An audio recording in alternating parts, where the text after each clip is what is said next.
नमस्ते दोस्तों। कई सारे व्यूअर्स ने हमसे प्रश्न पूछा है कि डॉक्टर साहब आप ऑल इनसाइड ACL सर्जरी क्यों करते हैं और उसके क्या फ़ायदे हैं। तो मैं आपको ऑल इनसाइड सर्जरी के बारे में आज ये वीडियो डिटेल में बताने जा रहा हूँ। आप मेरे से इस वीडियो में एंड तक जुड़े रहिएगा, जिससे आपको ऑल इनसाइड ACL सर्जरी के बारे में सारी छोटी छोटी माइनर डिटेल्स भी मिल पाएंगी। तो ऑल इनसाइड ACL सर्जरी क्या है और ये कन्वेंशनल ACL सर्जरी से किस तरह से भिन्न है। तो ऑल इनसाइड ACL सर्जरी का अभिप्राय यह है कि जो सर्जरी होती है वो पूरी तरह अंदर से ही की जाती है और इसमें जो आपके जो टनल्स ना बन के सॉकेट्स बनाए जाते हैं। इसका अभिप्राय ये हुआ कि नॉर्मल जब हम ACL रिकंस्ट्रक्शन सर्जरी करते हैं, जिसको हम कन्वेंशनल ACL सर्जरी बोलते हैं, उसमें सपोजिटली आपका 9 मिलीमीटर का ग्राफ्ट आता है, तो हम 9 मिलीमीटर की टनल्स बनाते हैं ऊपर की तरफ फीमर में भी और टिबिया में भी, और उसको फिर हम फिक्स करते हैं। तो स्क्रू से, बटन से, जैसा भी हमको फिक्स करना होता है उसको फिक्स करते हैं। जबकि ऑल इनसाइड ACL सर्जरी में जो टनल है वो न बना के सॉकेट्स बनाए जाते हैं। तो हमारी हम जो ड्रिल करते हैं उसमें से आधा ही ड्रिल, जैसे आपका 9 मिलीमीटर का साइज़ आया तो 9 मिलीमीटर का रहता है, और जो बचा हुआ पार्ट होता है वो 4 मिलीमीटर का रहता है। तो ऐसा करने से ये एक बोन प्रिजर्विंग टेक्निक होती है। इसमें बोन लॉस जो होता है, जो हड्डी होती है, वो कम निकालनी पड़ती है। आपको ऑपरेशन के टाइम पे दुखावा कम रहता है। आपकी जो पोस्ट ऑप रिकवरी होती है वो काफ़ी फास्ट हो जाती है। कई लोग इसको स्क्रू बिना की ACL सर्जरी के रूप में भी जानते हैं। ऐसा इसलिए कहा जाता है क्योंकि इस सर्जरी में दोनों ही तरफ, ऊपर की तरफ फीमर की साइड में और नीचे की साइड में, दोनों ही तरफ जो है वो बटन्स का प्रयोग होता है और उन बटन्स को टेंशन करके ग्राफ को टाइट कर दिया जाता है। ऑल इनसाइड टेक्निक में हम कुछ स्पेशल इंस्ट्रूमेंट्स का प्रयोग लेते हैं। इन इंस्ट्रूमेंट्स को रेट्रो रीमर्स कहा जाता है। मतलब ऐसे रीमर जो आगे से पीछे नहीं, पीछे से आगे की तरफ ड्रिल करें, इनको रेट्रो रीमर कहा जाता है। और ये काफ़ी ही एडवांस्ड इंस्ट्रूमेंटेशन होता है और अनफॉर्चुनेटली थोड़ा कॉस्टली इंस्ट्रूमेंटेशन भी होता है। इसलिए ये फैसिलिटीज़ हर हॉस्पिटल में, हर डॉक्टर के पास अवेलेबल नहीं होती है। रेट्रो रीमर्स कई सारी कंपनी, कई सारे मेक्स बनाते हैं। जो कॉमनली प्रयोग में आने वाले प्रसिद्ध रेट्रो रीमर हैं उसमें आर्थेक्स का फ्लिप कटर है, स्ट्राइकर का वर्सेक्टोमी RR डिवाइस है, स्मिथ एंड नेफ्यू, लिन्वाटेक, ये सब कंपनीज भी अच्छे रेट्रो रीमर्स बनाती हैं। रेट्रो रीमर्स से ड्रिल करने में आपका जो बोन होता है उसका लॉस कम होता है। तो टिबिया की साइड में जो 9 मिलीमीटर का ड्रिल होना चाहिए उसकी जगह सिर्फ 4 मिलीमीटर का ड्रिल होता है। टिबिया की जो पेरियोस्टियम होती है वो दर्द के प्रति बहुत ही सेंसिटिव होती है। तो जब हम छोटी ड्रिल बनाते हैं तो उसका दर्द कम हो जाता है। दर्द कम होने के साथ पोस्ट ऑप रिकवरी अच्छी होती है। इसलिए स्टडीज़ में ये पाया गया है कि 1 महीने में जो ऑल इनसाइड ACL रिपेयर वाले पेशेंट्स हैं वो काफ़ी अच्छा परफॉर्म करते हैं as compare to a conventional ACL reconstruction. परंतु 6 महीने पे ये जो है डिफरेंस ऑलमोस्ट चला जाता है। 6 महीने पे कन्वेंशनल ACL और ऑल इनसाइड ACL ऑलमोस्ट बराबर परफॉर्म करते हैं।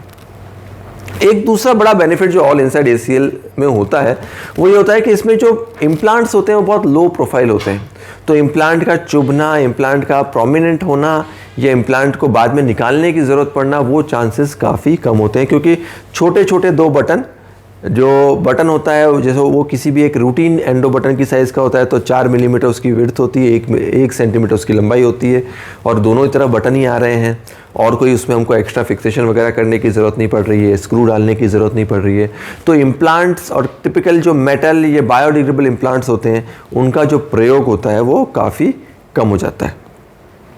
मैं कुछ स्टडीज़ की तरफ आपका फोकस देना चाहूँगा। उसके पहले मैं आपको थोड़ी सी इसकी हिस्ट्री दूंगा।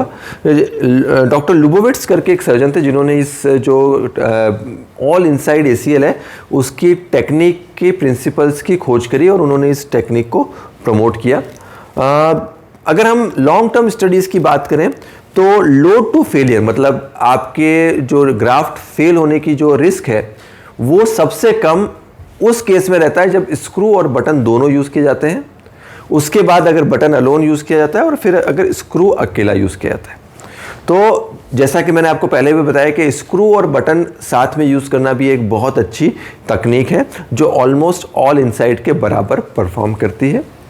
उसके बाद हम बटन यूज़ को मानते हैं एंड देन स्क्रू अकेला अगर हम बात करें तो थोड़ा सा वो एक वीक डिवाइस है जहाँ तक हम फिक्सेशन की बात करें, अगर आप स्क्रू अकेला यूज़ कर रहे हैं बिना एसेसरी फिक्सेशन के।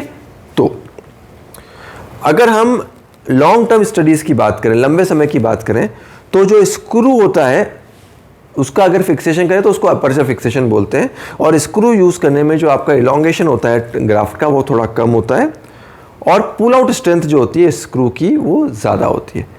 परंतु अल्टीमेट लोड ऑफ फेलियर जो सबसे महत्वपूर्ण चीज़ है हमारे रिजल्ट्स में, वो जो बटन डिवाइसेस का होता है वो काफ़ी अधिक होता है।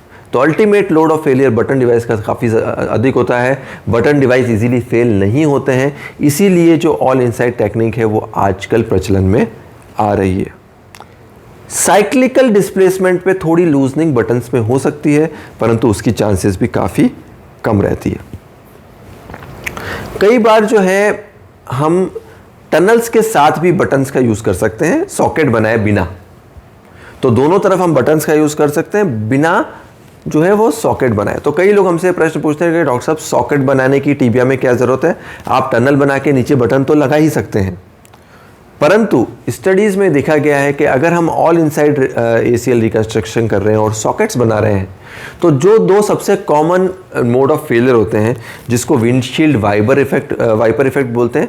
विंडशील्ड वाइपर आपने देखा होगा कि आपके कार के आगे एक वाइपर होता है जो आपके कार का ग्लास जो होता है उसमें पानी आता है उसको साफ करता है, उसको विंडशील्ड वाइपर बोलते हैं। और ठीक इसी तरह अगर आप जो है अपने ग्राफ्ट को बटन से फिक्स करते हैं तो वो ग्राफ्ट इस तरह से हिल सकता है जिसके कारण से वो लूज पड़ सकता है, तो इसको विंडशील्ड वाइपर इफेक्ट बोलते हैं। और सेकंड जो होता है बंगी कॉर्ड इफेक्ट बोलते हैं, वो भी उसी तरह का इफेक्ट होता है जिसमें जैसे बंगी जो जंपिंग होती है उसमें आपको दोनों तरफ एक रस्सी से बांध दिया जाता है और सेंटर से जो बच्चा है वो उछलता है। तो ठीक उसी तरह से ये जो दोनों इफेक्ट होते हैं ये बटन फिक्सेशन डिवाइसेस में देखे जाते हैं। परंतु ये जो दोनों ही इफेक्ट्स हैं ये ऑल इनसाइड ACL में जहाँ हम सॉकेट बना रहे हैं वहाँ कहीं कम देखे जाते हैं अगर हम टनल बना के बटन करके फिक्स करते हैं। तो लॉन्ग टर्म में एक स्टडी ऐसी भी है जो कहती है कि ऑल इनसाइड के फेलियर रेट ज़्यादा हैं, परंतु इस बारे में और स्टडीज़ जो है वो पेंडिंग है। इसलिए आज की डेट में मैं आपको इतना कह सकता हूं कि ऑल इनसाइड टेक्निक जो है एक बहुत ही अच्छी और प्रोस्पेक्टिव टेक्निक है जिसमें आपको ऑपरेशन के बाद दुखावा कम होता है, रिकवरी फास्ट होती है और रिजल्ट्स शॉर्ट टर्म में अगर 1 महीने की बात करूं तो बेहतर रहते हैं। लॉन्ग टर्म में अगर आपको कभी भी रिवीजन सर्जरी करने की ज़रूरत पड़े, वापस ऑपरेशन करने की ज़रूरत पड़े, तो ये बोन प्रिजर्विंग होने की वजह से आपको हेल्प करता है। लॉन्ग टर्म रिजल्ट्स में बहुत अंतर नहीं आता है, परंतु इसके बारे में और रिसर्चेस जो है वो पेंडिंग है। दोस्तों अगर आप ऑल इनसाइड टेक्निक किस तरह से हम सर्जरी करते हैं वो देखना चाहते हैं तो हमने इसकी पूरी की पूरी एक सर्जिकल लाइव वीडियो अपलोड कर रखी है, वो आप डेफिनेटली देख सकते हैं। साथ ही साथ कई जो दर्शक हैं वो हमसे ये भी प्रश्न पूछते हैं कि डॉक्टर साहब फाइबर टेप इंटरनल ब्रेसिंग क्या होती है और ये क्या ऑल इनसाइड टेक्निक को ही कहा जाता है। तो ये जो मैं आपको बताना चाहता हूँ बहुत महत्वपूर्ण चीज़ है कि ऑल इनसाइड ACL और फाइबर टेप इंटरनल ब्रेसिंग दो भिन्न वस्तु हैं।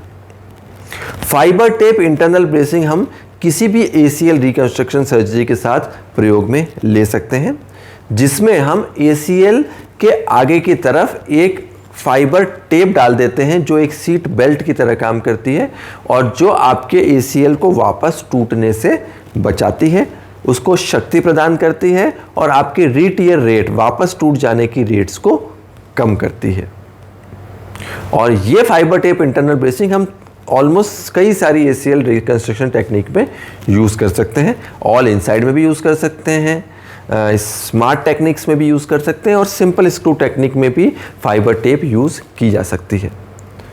परंतु अगर हम ऑल इनसाइड ACL कर रहे हैं तो उसमें जो फाइबर टेप इंटरनल ब्रेसिंग का महत्व बढ़ जाता है, क्योंकि उसमें स्क्रू हम यूज़ नहीं कर रहे हैं, तो फिक्सेशन मजबूत रहे और साइक्लिक लोडिंग के साथ जो ग्राफ्ट फेलियर है उसका चांस कम करने के लिए ऑल इनसाइड में fibre tape internal brace use करना एक अच्छा आइडिया है, एक स्मार्ट आइडिया है।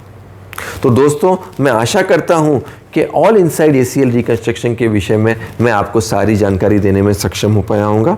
अगर आपको और कोई भी डाउट है तो आप हमको कमेंट बॉक्स पे लिख के भेज सकते हैं। साथ ही साथ मैं आपको ये जरूर एडवाइस करूँगा कि आप हमारा जो ऑल इनसाइड ACL सर्जरी का लाइव वीडियो है वो ज़रूर देखें, जिससे आपकी जो जितने भी कंसेप्ट हैं ऑल इनसाइड ACL और फाइबर टेप इंटरनल ब्रेसिंग के बारे में जो है वो क्लियर हो जाए। धन्यवाद।